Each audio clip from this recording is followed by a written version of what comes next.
kulanti wanaagsan oo waxaan meel kastoo dunida ka joogtaan ummadda Soomaaliyeed ay fariintan kooban ayaan waxaan jecelahay inaan halkan ku duubo lana wadaago walaalaha Soomaaliyeed ee dunida daafaheeda jooga. Fariintu waxay ku socotaa doqon ismooday inay xor tahay laakiin garaadka laga gumaysto.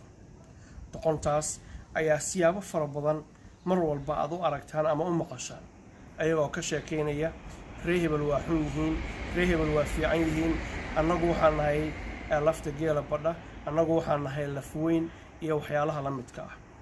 Dadkaas oo dhan waxaa haysata xanuuno, waxay qabaan xanuuno dhowr ah oo jecelayna halkan idinkugu soo gudbiyo.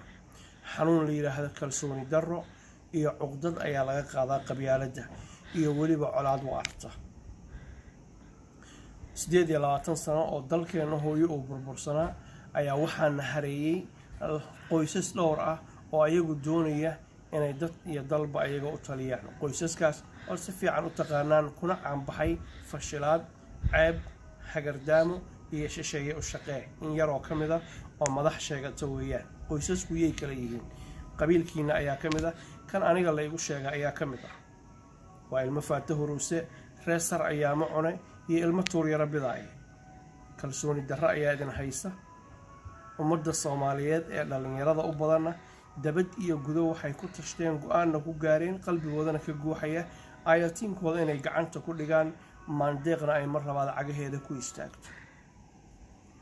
Madaxdii shalay dalka ka talinaysay maanta kama taliso, kuwa maanta joogana barita kama talinayaan ayatiinka dambe iyo mustaqbalkana waxa iska dhalinyarada Soomaaliyeed. Waxaan idin leeyahay ka tashada cadaawaha